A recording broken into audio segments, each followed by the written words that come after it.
last day of the liturgical year, and tomorrow the first Sunday of Advent. We'll be back here again in Boston. It's also the first Saturday.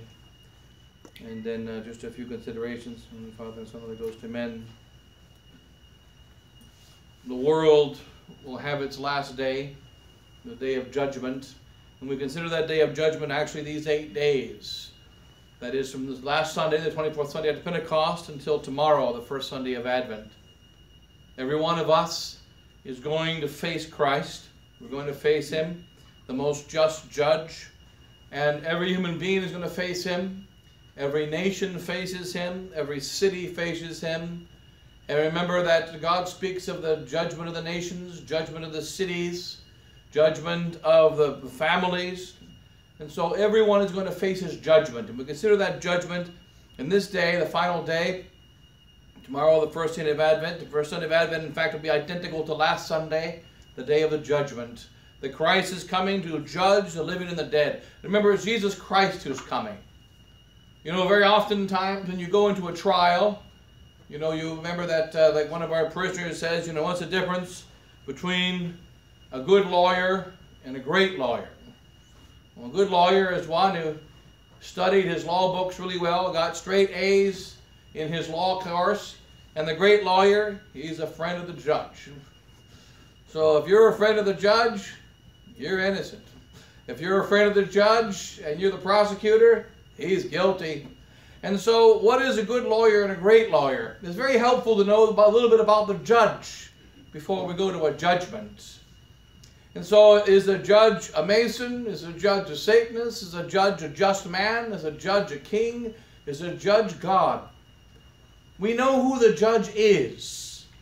It's Jesus Christ.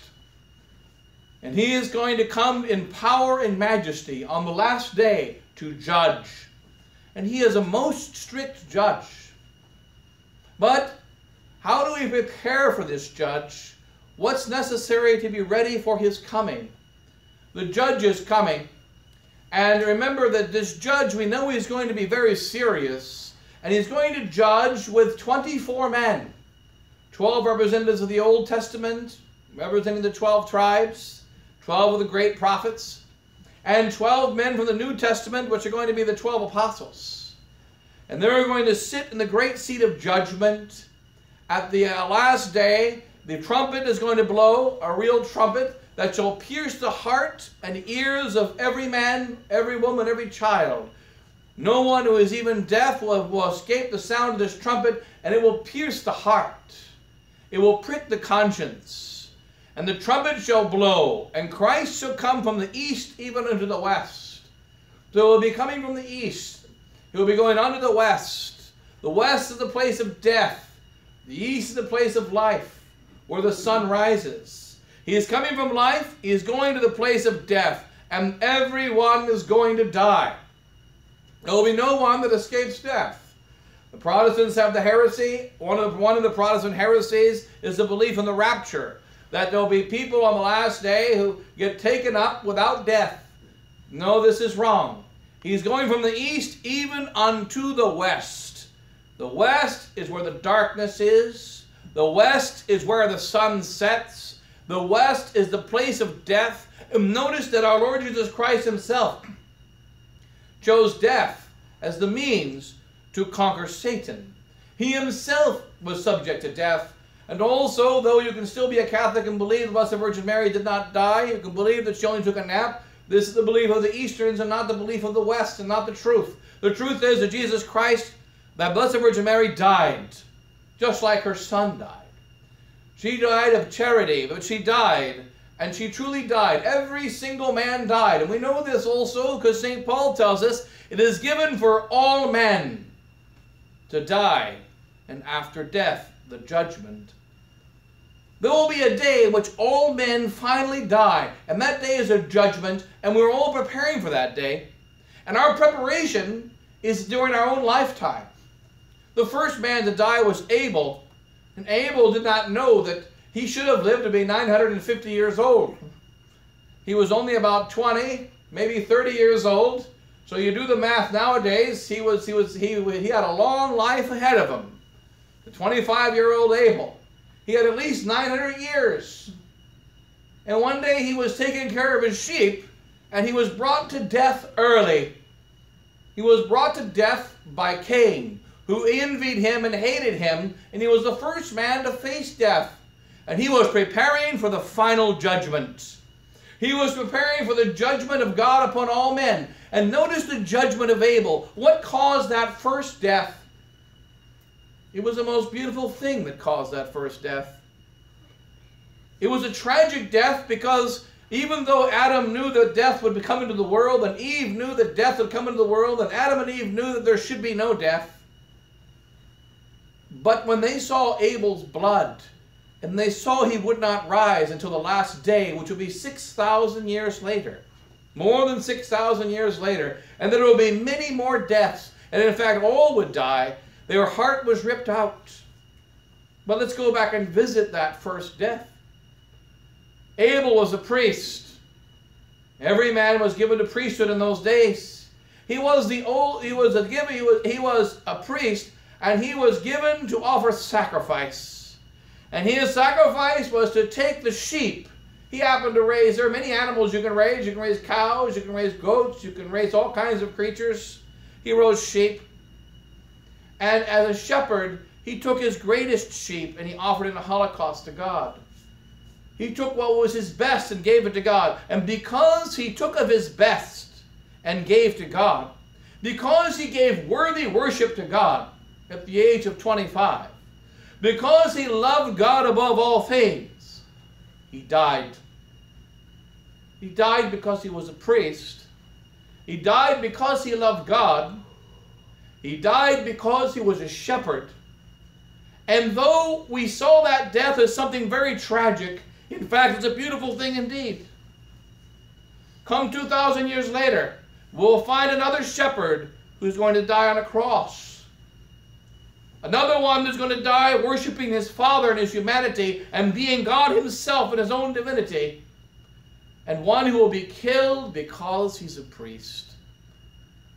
A priest is a mediator between God and man. And he is one who brings down the gifts of God to man and brings man's gifts to God. He makes man's worthless gifts valuable. He makes God's infinite gifts small enough to be dissected and received by such weak and small sheep. And God the Son allowed himself to die on the cross. He remembered the blood of Abel. And what did he speak about this blood? Cain said, "Am I my brother's keeper?" And God said to Cain, in this first death, the blood of Abel cries to heaven. And so death was from the very beginning seen as a punishment, but God chose that the very first death, which was caused by the sin of Cain, because of his pride, because of his pusillanimity, he took his most worthless wheat and gave it to God. He was weak and pusillanimous. He was envious. He also was a priest. An envious priest named Cain, because of his small heart, and because of his giving the least of the gifts to God, he killed Abel, and death came into the world. Now death has already been foreshadowed. Here already God shows, yes, it's tragic, Eve. You're burying your son 900 years before he should die. And you're burying your son too young. But don't you see there's innocence in his face? Don't you see there's beauty in his life? Cain will live many, many more years on this earth. He will live several hundred more years before Lamech kills him. He goes to death also and judgment. But Cain's life of hundreds of years longer than Abel is a curse. And Cain shall end in misery. Abel lived only 25 years. And his life is beautiful. And his life is judged in the most wonderful way. And death is already seen to be transferred from the very first death. We will probably note at the end of the world that the last death, the last one to die at the end of the world, shall be a saint. And the first one that died was a saint. And the most important death that happened in between, in the middle of time, was God the Son becoming man. And so death is not so terrible a thing. And when we go to death, we go to the judgment of our Lord Jesus Christ. How do we prepare for that judgment? Abel prepared, thinking he had 900 years. He could have lived out his misspent youth, but he didn't. He thought he had 900 years to prepare, or 900 more years, but he didn't. We are preparing for the judgment by the worship of God in our hearts. Preparing for the judgment by the love of God above all things. Preparing for judgment by taking the best of what we have and giving it to God. That's what Abel did. Now then came the New Testament.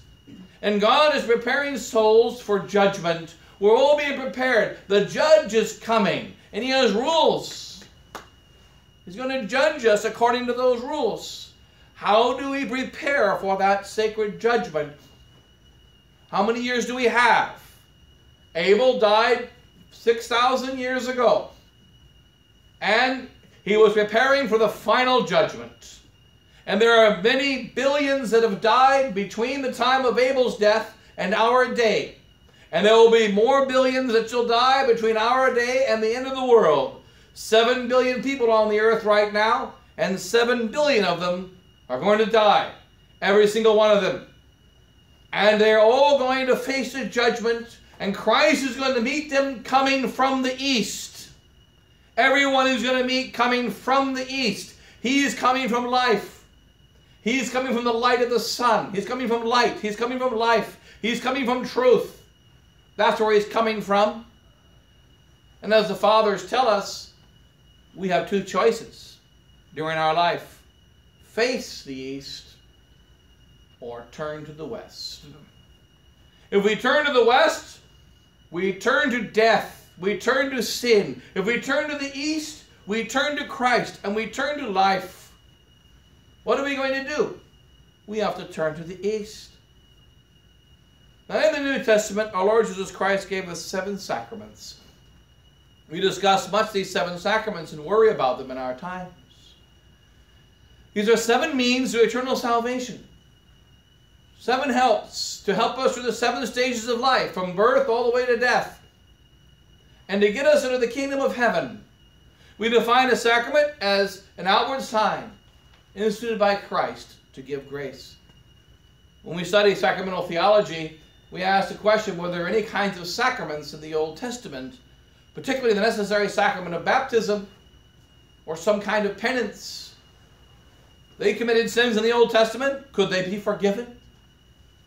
And they needed to enter the true church. Could they enter it? And we speak of the sacramentum naturae, the sacrament of nature, by which the fathers would take their children and they would offer them to God. The boys would be the means of circumcision, the girls no specific means, but to take a physical offering of the child to God. Like for instance, we have a blessing that we often do when a baby is born, which is not required by the church. But you take the baby and you give it to the priest, and the priest places the baby in front of the statue of Our Lady and holds the baby in the presence of the statue of Our Lady as a gift of the baby to Our Lady. This is a ceremony that we often do. It is not a ceremony of the church. We could say it's like a sacramentum naturae, by which we give something to Christ. And we give things to Christ also in our daily lives. What is the purpose of our works, of gifts of charity, when you help a beggar on the side of the street? What is the purpose of giving to the church, when you give money to the Father or to the church for its maintenance? In fact, the church should be the matter of all purpose of all gifts is the adoring and worship of God, a giving gifts to God. God gave me my health. God gave me my clothing. God gave me my money. God gave me my possessions of all types. I must take something of each of these things and give them back to Him. That's what Tobias did in the Old Testament when he buried the dead. He was considering God. We are now towards the end of the world. We have to consider God. Now God gave us these 7 sacraments. Baptism. And here I haven't been able to read the precise words yet. Father Hugo says he's going to read in the next few weeks one of his sermons. So in the near not too distant future, of a priest who wrote a letter in 1801 to French Catholics. What do you do when you have no sacraments? We have a time of revolution now. We have a time of persecution now. We live often without the sacraments. But not only in our time of persecution do we live without the sacraments, but even in the normal times of the church, we often have to be without the sacraments. There's those people that live in the mountains. What about the sailors that got into the boat and went to the sea? And they had to go from one side of the world to the other. When the Spanish carried Christ and the Portuguese carried Christ from Europe all over the world, they brought Christ from Spain. They brought Christ from Portugal. They brought the Blessed Virgin Mary from Spain. The Blessed Virgin Mary told Santiago, says, you Spanish people, and this is before she died. She was not yet ascended into heaven or assumed into heaven. She appeared to St. James in Saragossa, Spain, only about 10 years after the crucifixion, maybe 15 years after the crucifixion. And she appeared to him and said, the Spanish, there are only 7 Spanish that converted. Low percentage. Our chapel here is bigger than that, so it's not too bad. St. James only had 7. 7 men, which he brought back with him to Jerusalem. And he said, these are the only 7 I've got. And St. Peter ordained them priests and bishops and said, go back. And they went back. The 7 converts and St. Santiago. And he already knew he would have victory when he went back, because the Blessed Virgin Mary appeared to him and said, don't worry, Spain, thick-necked and hard-headed, will convert and will be my apostle. They will be my principal apostles throughout the whole world. That wherever Spain goes, I will go. And we find that wherever Spain is, such as in Mexico, the Blessed Virgin Mary is there. In the Philippines, the Blessed Virgin Mary is there. Wherever Spain goes, and the same is true of Portugal, which was part of Spain at the time, wherever Spain and Portugal go, there's the Blessed Virgin Mary. And she said, don't worry, they're going to carry me to the end of the world. And they have.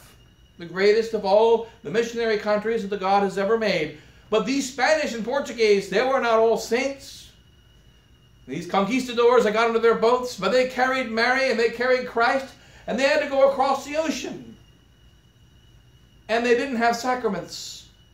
They had long periods without the sacraments. But they brought Christ, and they came back and brought the priest, and they planted the cross. Because what is necessary? What is a sacrament? It's an outward sign instituted by Christ to give grace. It's supposed to give grace. It's a grace that's more important. St. Thomas Aquinas says we can have 3 things. We say the word grace in Latin. It's called res, which means thing in English. The thing. What happens? The thing happens. Res. Sometimes you have res et sacramentum, says St. Thomas. You have the thing and the sacrament, the grace and the sacrament, which is the outward sign. Sometimes you have only the sacrament, which would be the case when someone receives Holy Communion, for instance, unworthily. Or someone is baptized and they're not sorry for their sins and receive it sacrilegiously. Or receive marriage in a state of mortal sin. They receive the sacrament, but they don't receive the res. They don't receive the grace. Sometimes we receive res. Sometimes we receive res as sacramentum tantum, the sacrament only. Sometimes we receive res as sacramentum, the grace in the sacrament. And sometimes we receive res tantum. And what's the most important? The res. The res is the most important. The grace is the most important. And God sometimes gives a grace, even in the absence of the sacrament. Like, for instance, you're on the way to confession and you're sorry for your sins. You die on the way. You make a perfect act of contrition, and God forgives the sins. And what about those soldiers that died in the battlefield? The priest and the bishop used to bless the arms of the knights. Benedictio armis, armorum, the blessing of the arms, reserved to the bishop. So the knights would come in with their swords, and they would put their swords in front of the bishop, and he would bless them, and said, you when you're dying in the battlefield, take your sword and kiss it at the cross. Because you know every sword has a handle, and then it has a guard shaped in the form of a cross. It has a blade. This is your cross. With this cross, slay the enemies of God. With this cross, protect the widow and protect the orphan. With this cross, protect the honor of the church. And when you are dying in the battlefield, take the cross and kiss it, and you will receive a plenary indulgence. And so you see the soldiers in the battlefield dying, and there's no priest. They would take their sword by the blade and take the sword and kiss it. And when they could kiss that sword, they kissed the cross. They made an act of contrition for their sins, and they died, and they were forgiven their sins. It was as if they had gone to confession. And the priest telling the faithful at that time, 200 years ago, in a letter, says, look, many of our ancestors have had times without the sacraments. Many have died without them. Not just the famous case in Japan where they had 200 years without the sacraments. And there was a catechist, and the catechist would baptize, because a layman can baptize in the case of necessity if there's no possibility of a priest to baptize, and there's a danger of death. Then the layman can say, I baptize thee in the name of the Father, and the Son, and the Holy Ghost. And if we find ourselves without the sacraments, because of why? Because there are communists giving the sacraments. We don't go to communists. Because there are heretics giving the sacraments. We don't go to heretics. Because the sacraments are separated from the church. We don't go to those that are separated from the church. And then we have in our situation today a great age of confusion in which we have good men with a good heart, such as in the Society of St. Pius X, such as in the Fraternity of St. Peter, such as in the indult communities and the diocesan priests who are saying the Novus Ordo Mass and the Latin Mass. They accept Vatican II. They may not like it, they may like it, but they accept it, and this is against God. And though they might mean well, and thereby save their souls, but the fact is that they might mean well and have a faith somehow on the inside of them, but if they hold this truth, this to be true, which what they accept publicly, they are endangering souls and leading souls away from God. And what do we see? 50 years after the council, souls getting more and more away from God. We must have souls stand for God. And you can have a perseverance in the faith without always having the sacraments. Our ancestors have had it for 2,000 years. How do we prepare for the judgment? Live according to the faith today. Don't compromise the faith today. The first one that died was because of worship of God. He worshiped God pleasingly. Cain worshiped God displeasingly. Cain worshiped the true God, and his worship was not pleasing to God. Abel worshiped the true God, and his worship was pleasing to God. And if you were going to attend which worship, which would you go? Do you go to the sacrifice of Abel, or do you go to the sacrifice of Cain? You would go to the sacrifice of Abel. You would not go to the sacrifice of Cain. Because Cain, though he worshiped the true God, he was displeasing to God. He was filled with jealousy and hate.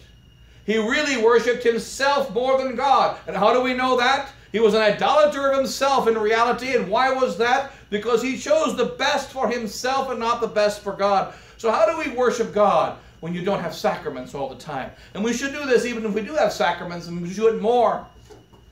Follow the rule of St. Ambrose. We must do good for the neighbor. We must say the rosary each day.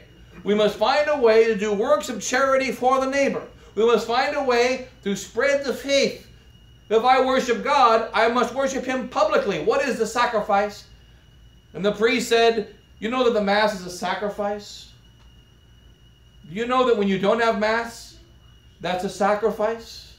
Can't you unite your sacrifice of suffering without the Mass with the sacrifice of the Mass? Is it not better to offer the sacrifice of not having a sacrifice is to offer something up, to be suffering? You do not want to be without the Mass. Necessity has put you without the Mass. You don't want to be a long time without confession. Necessity has put you a long time without confession. And then it reminds you, I must be good because it's a long time to the next confession. And if I find myself full, then I must make a perfect act of contrition. And I make a greater act of contrition. And I'm more aware of my faith.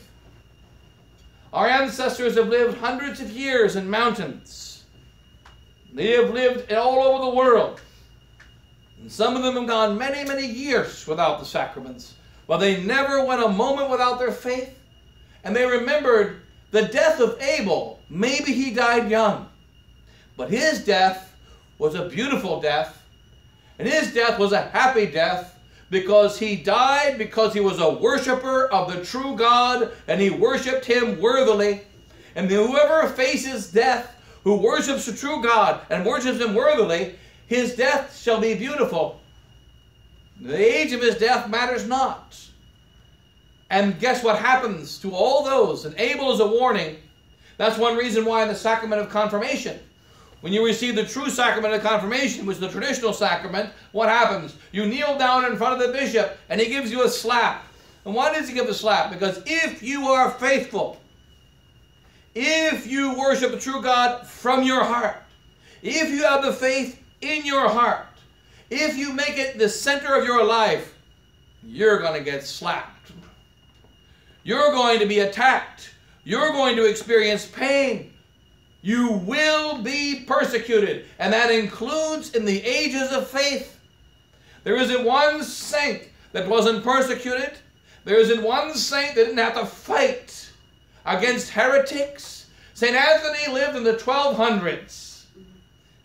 That's when he lived. He died around the year 1236, plus or minus. He was 36 years old when he died. And he died in the mid-1200s. It is the greatest century that has ever been. More saints in that century than any other. St. Dominic, St. Anthony himself, St. Francis of Assisi, St. Bonaventure, St. Thomas Aquinas. And the greatest glory of the church. And what is Anthony called? The hammer of heretics. Because in his 10 years of preaching, what did he have to deal with? Heretics. He had to deal with heretics. What did St. Dominic have to fight against? Albigensians. And the false poverty of they call themselves the poor ones, the false poverty, the demonic false poverty. St. Francis had to fight against them, the Cathars, and he had to fight against them. He had to fight against heretics. They had to fight against enemies of God. They had to fight against wicked emperors and wicked kings. They had to fight to save their souls, and they were all of them attacked and all of them persecuted. And the first one that loved God, the first one that held the truth, he was persecuted, and his name is Abel. And so therefore, when we go to the confirmation sacrament, you get a slap on the faith. You will be persecuted. If you are not persecuted, you will be persecuted if you're faithful. And if you're not faithful, you will not suffer because of your faith. And that means you don't have it. You don't have it. If you don't suffer because of your faith, it means you don't have it. It's very simple. It means it's not the center of your life. It means it's not the most important thing. And so we shouldn't be overly disturbed that we must suffer a little bit. And God always provides. We go to the physical sacraments when it's possible to receive them in union with the church and in union with the faith. But we will not always be able to receive the physical sacraments. That time may come when young people have to marry themselves, no longer be married by the priest because you can't find a priest who's Catholic. You can't find a priest who believes in God in your area. And so they can marry. If there is no possibility of a priest, then a young couple can marry. They can get the monkeys to be witnesses if they're around no other human beings. If not, find a couple of idiots and they can be witnesses and sign a little paper. And you can raise a Catholic family. You can teach in the Holy Roman Catholic faith. You can say the rosary. When St. Francis Cabrini went up to the top of the mountain of Denver, over the Lookout Mountain, she looked over the city of Denver and she wanted to pray over that city. She felt the love for those people in that city. She wanted to pray to the Sacred Heart. She reached for a rosary. She didn't have a rosary. She lost it somehow along the way. She reached for a crucifix. She didn't have a crucifix. So what did she do? She spent about an hour. And she went looking for little white rocks that were about the same size. And she laid the rocks out in the form of a rosary, which is still there to this day. And then she made a cross out of stone. Took her a while. And then she prayed over the city. And how many souls were saved? She didn't have a rosary, but she had rocks. And she was able to make a cross out of rocks. She was able to make a rosary out of rocks. She was able to praise in front of the Sacred Heart. And a little bit later, one day, they came to her and they said, you built an orphanage nearby here. That's why she was on top of the mountain. So you built a little place for your orphans down in Denver. They can't come up here because there's no water here. And she was carrying a staff that day, just like Moses. He said, you want water? Here it is. And she took the staff and she hit a rock and water came out. And the water feeds the cows and the animals in the mountain to this very day. Miracles still happen. And if we don't have a rosary, we can gather rocks. Soldiers used to take little peas and find, when they were put in prison, take little bitty peas, or take little stones and make a little rosary. We can do a sacrament, so to speak. The sacramental is also a sacrament, instituted by Christ. And the sacramentals remind us of Christ, the Holy Scapular, the Holy Rosary, the crucifix. You can kiss a crucifix. What do we say when someone's dying? If someone's dying, maybe the priest will be there near the death, maybe he won't. But kiss the crucifix like the soldiers used to kiss their sword. Say the name of Jesus over and over again. Speak to him. He will not abandon the soul. He will not. Because who is this judge? He is a most strict judge. He is a most strict judge.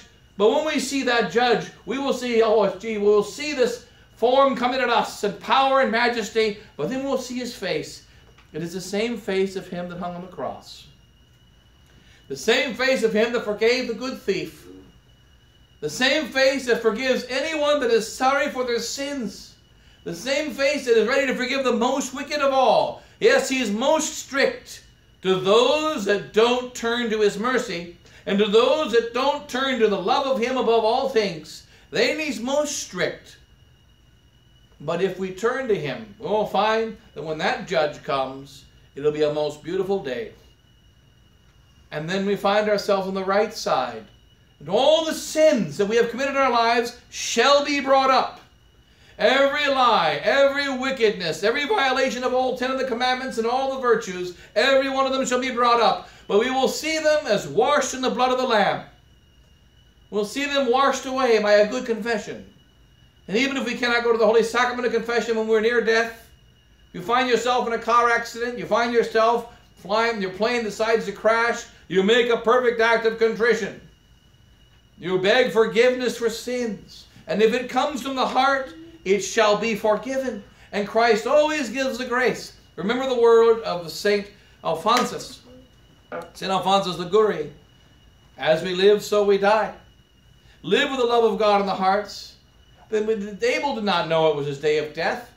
He didn't even know that death, he heard it, that Adam told him there was going to be death, but nobody ever saw death before. Nobody knew what death was for human beings. He saw cows die, he saw sheep die, but didn't think it would happen to humans. He had no concept of death. But then Cain showed up and killed him and left him in a field filled with blood. He was the first one to learn what death was. What happened to him? Priest, innocent, shepherd, and he went into the bosom of Abraham before anyone else.